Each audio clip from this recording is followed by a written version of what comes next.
सभी बच्चों को नमस्कार।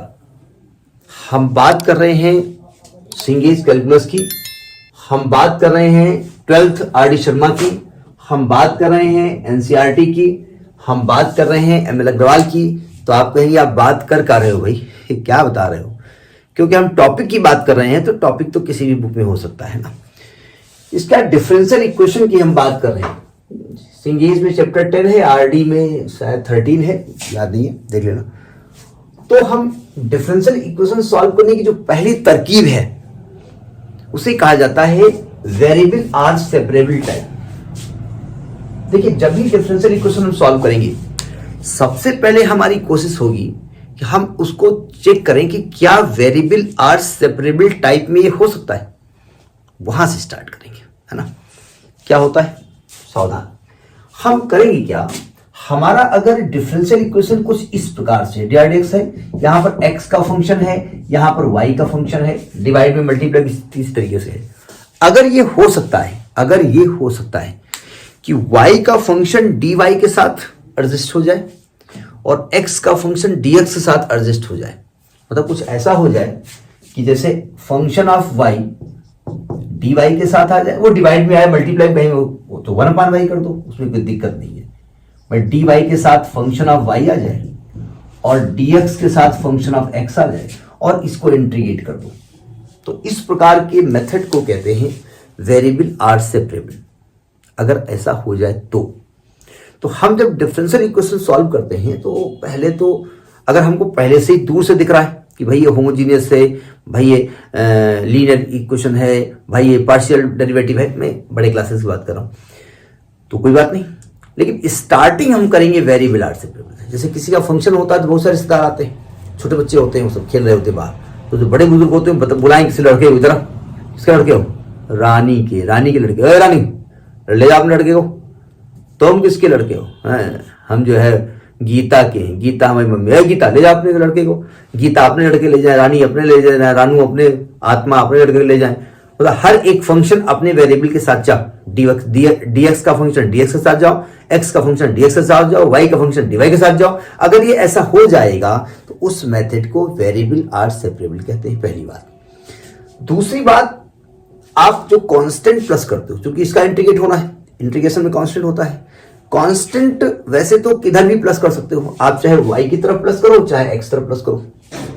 क्योंकि हमारा जो इक्वेशन होता है y is the function of x होता है, तो हम ज्यादातर कांस्टेंट x तरफ प्लस करते हैं। पहली चीज, ये मेरी आदत है, आप किधर भी कर सकते हो। दूसरी बात, वैसे तो c प्लस करना होता है, लेकिन जैसे इधर log y आ गया, इधर log x आ गया, तो हम कांस्टेंट भी उसी टाइप का लिखने की कोशिश करते हैं, log c लिखते हैं। जैसे इधर भी 10 है, इधर भी 10 है, तो वही कांस्टेंट भी 10 कर दो एक बिरादरी के हिसाब से। अदरवाइज वो आपकी मर्जी है, किधर भी प्लस कर सकते हो, है ना। तो इस प्रकार के मेथड को हम वेरिएबल आर सेपरेबल कहते हैं। इसमें एक एग्जांपल ले लेते हैं।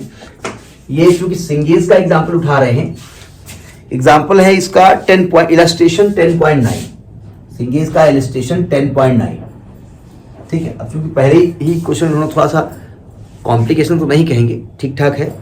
कह रहा है फाइंड द पर्टिकुलर सोल्यूशन। अभी पर्टिकुलर क्यों वर्ड यूज किया, इस बारे में बात करेंगे। Find the particular solution of differential equation 1 + e⁻²x। ये डिफरेंशियल इक्वेशन है 1 + e⁻²x dy plus 1 + y² e⁻x dx। ये आपकी एक डिफरेंशियल इक्वेशन है। आपका पहले ये मकसद है क्या y के फंक्शन dy के साथ और x के फंक्शन dx के साथ हो सकते हैं।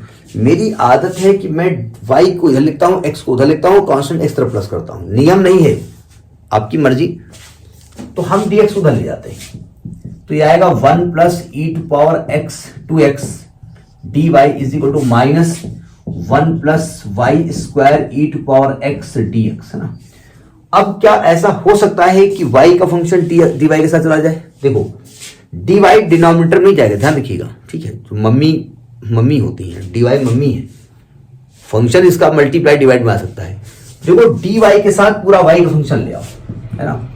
तो dy के साथ आ गया 1 + y² और इधर -e⁻x dx है और ये पूरा इधर ले आओ।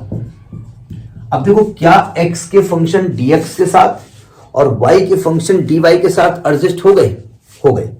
इसी को कहते हैं वेरिएबल आर सेपरेबल। बस तो काम खत्म। अब इंटीग्रेट कर दो। अब इंटीग्रल बनाना चाहिए। देखो यहां पर e पावर x को अगर t मानेंगे तो इसका डेरिवेटिव होगा e पावर x dx बराबर dt।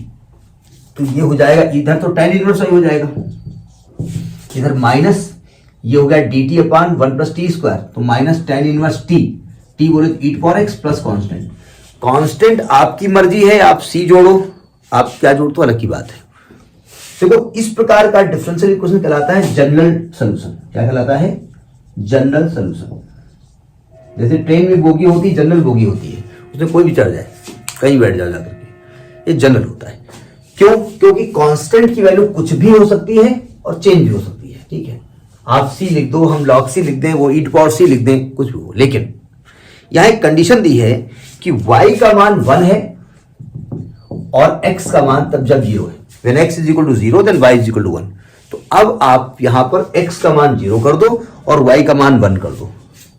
तो इसको इक्वेशन 1 डाल दो, तो पुट कर दो, ये पुट दिस इन इक्वेशन 1। तो ये हो जाएगा tan इनवर्स y की वैल्यू 1 रख दी is equal to minus tan inverse e to power x को रख दिया 0 इज प्लस c। अब आप जानते हैं tan इनवर्स 1 किसकी वैल्यू होती है? पाई बाई 4 की होती है, माइनस, और e टू पावर 0 बोले तो 1, और tan इनवर्स 1 क्या होता है? पाई बाई, सही लिख रहा हूं ना,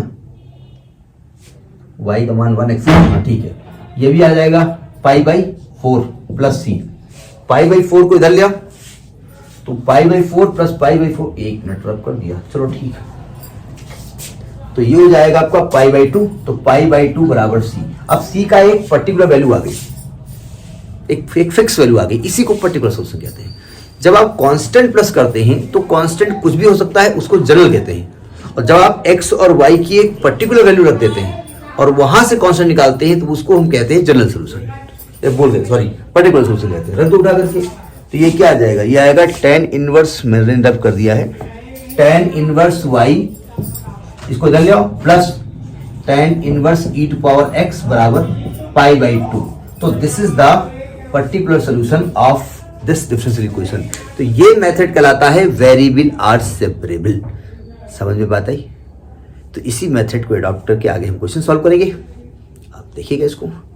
अगर आपको लगे कि हमारा चैनल आपके लिए लाभदायक है तो सब्सक्राइब कर लीजिएगा, नहीं तो कोई बात नहीं। नमस्कार।